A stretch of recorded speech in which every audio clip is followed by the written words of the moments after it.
What's going on YouTube? I'm back with another video, and I have gotten a lot of questions here recently about sports card grading. So here in probably the past 6 months or so, I've really gotten more into sports card grading, and I have learned a lot over that time period. So I figured I would make a video and kind of make it like a one-stop shop for all your questions about sports cards grading. So if you have any questions, hopefully this video will help answer those. And so I've gotten a lot of questions about who I use to send to PSA and who I use to send to Beckett, and then why send some to Beckett, why send certain cards to PSA. So hopefully this video will help you all answer that. And then as far as who I use to send to PSA and Beckett, that information will be in the description. And you could also check out some of my PSA submission videos that also goes over the whole process of sending to PSA. So I'm not going to get into all that. This is just more of I have 3 different categories, and it's going to talk about the 2 major companies that grade cards, so PSA and Beckett, and then some kind of the pros and cons of using each. And then I'm going to talk about the reasons why I personally grade some cards.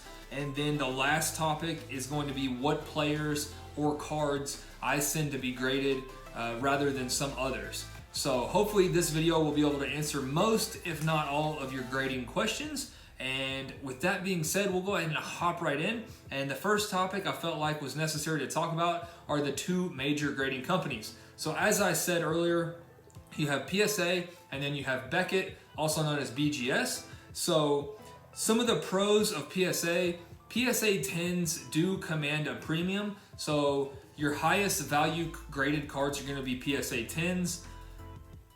With that being said, you could also get a BGS 10 or a BGS Black Label. If you do get a BGS Black Label, as you can see here, I have a BGS graded card. It gives you subgrades, which I'll get into in a minute. But basically a Black Label is all 10s across the board. So it has 10 centering, 10 surface, 10 corners, 10 edges, and then you will get a Black Label instead of gold. And those are extremely, extremely rare. So that's why I say PSA 10 commands a premium over a BGS 9.5. And then if you are extremely lucky and do get a BGS 10 or a BGS Black Label 10, then those are also up there with PSA 10s and even higher. But as far as the 2 most common grades being a PSA 10 and a BGS 9.5, which are very similar, PSA 10s do command a premium over BGS 9.5s. And then one of the major cons of PSA, which I'm sure everyone knows, is the turnaround time. So if you do send to PSA on a 45-day turnaround, who knows when you're going to get your cards back. It could be as long as 6 months. But on the same token, it is much cheaper to do that with PSA. So the person that I use to send my cards to PSA, he charges $11 per card. And like I said, that is a supposed 45-day turnaround time, but it is much cheaper. So Beckett offers a lot of different services. You can do 1-day grading, you can do 5-day, 10-day, 20-day, 30-day, and the prices vary. But I think for most people that do Beckett grading services, if you do 20 to 30 day, it's not too expensive. It's about $20 or $30. So not too expensive, but if you do have multiple cards, that does add up quick. So PSA is generally less expensive, but the turnaround time is way, way longer. Beckett is very good about their guaranteed turnaround times. So if you submit a card with them for a 10-day turnaround time, you're pretty much guaranteed that you will get that card back graded in 10 business days, which is awesome. And then another pro about grading with BGS, which I did mention, is they do the subgrades, which I personally really like. So if you do, if you do get a Beckett 9.5, it will show you the subgrades of why you got that grade. So you can see there, everything, centering got a 9.5, corners got a 9.5, and then edges got a 10 and surface got a 9, which basically adds up to a 9.5. And then you see the 10 there, that is for the autograph grade. So sometimes guys, when they do their autograph, if they go off the sticker or if it's streaky, like one part of the autograph is real dark and thick, and then another part, it kind of has like a streak, that might get a 9 autograph. So that is one thing that I really like about BGS is their turnaround time, and then they do offer those subgrades, which is very nice. So those are some of the major differences in the two companies, being PSA and Beckett. And then the next thing I will talk about, I think, are the reasons why I personally grade cards. And I came up with 3 reasons why I grade cards. The first being aesthetic. I just think the cards do look nicer rather than just in a top loader or a one touch. Now, cards do, you know, look pretty nice in one touches, but just having multiple cards in graded cases is very nice. I just think it looks really nice. So that is the first reason. You know, not a lot to say there. Just think it makes the cards, especially if you have multiple cards like you see out here, I just think it makes them look really nice. And then the second reason why I grade cards is for protection. So as opposed to a top loader or a one touch, the cards are not going to fall out of here. The one touches are not going to come, or I mean, you know, as opposed to one touches, these are not going to come open. So you cannot open these unless you, honestly, I'm not sure how you get in here other than, you know, like some pliers and cutting in. I have never done that and hopefully won't ever have to. But I mean, obviously people do crack these out of cases, but you know, they are much safer and offer much more protection than your standard top loader, sleeves, and one touches and things like that. So we have aesthetic, protection, and then the main reason why I grade cards with PSA is, like I said, the PSA 10s command a premium. So the last point is an investment standpoint. And really, as you can see behind me, I have some Donovan Mitchell cards here on the display. I personally would not grade those just because I want to keep those in my collection.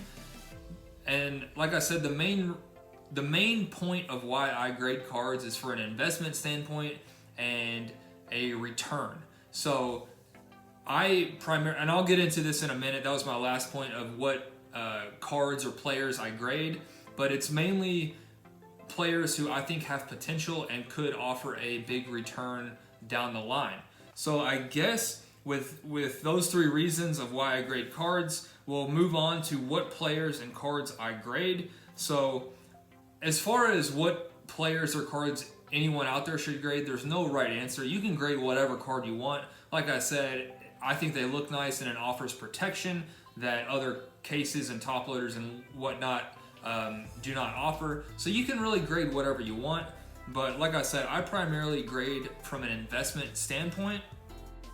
And then another reason you might grade cards is just if you have a goal to have a certain graded card in your collection. Say you want a Michael Jordan rookie card graded a PSA 9. That might be another reason. You want to keep it in your collection. You don't have any, plan to flip it in the future, but if you just have a goal of having a certain graded card in your collection, like at the beginning of the year, I had a goal of having a PSA 10 shiny Charizard, which I actually changed my mind and went ahead and sent that to Beckett just for that quicker turnaround like I mentioned earlier. So hopefully that will be back soon, but I don't have any plans on flipping that. I want to keep that in my collection, but I just wanted to have a nice, highly graded shiny Charizard. So that is another reason why you might grade a card. And then the last reason, or what players you might grade, players or cards you might grade as opposed to others, are proven players who you know their value is not going to decrease. And that would be your Michael Jordans, your LeBron James, your Kobe Bryant. So if you have a raw LeBron James card and you want to increase that value, send it to PSA or BGS, and if it comes back with a good grade, that value will go up. So one player I have an example of is Luka Doncic, and this is just to kind of show the difference in value from PSA or raw to Beckett to PSA. So if you just have not the mosaic card, I'm just showing this as an example, but if you have a Luka Doncic Prism raw base card, those go for right around $80. And then if you have a Beckett graded 9.5 Luka Doncic, the value of that jumps up to right around the $150 mark. And then if you have a PSA 10 of that same card, the value jumps up even more to right around $225. So as you can see, the PSA 10s do command that premium, and like I said, that is the main, I guess, reason why I grade cards is just for that investment and value standpoint.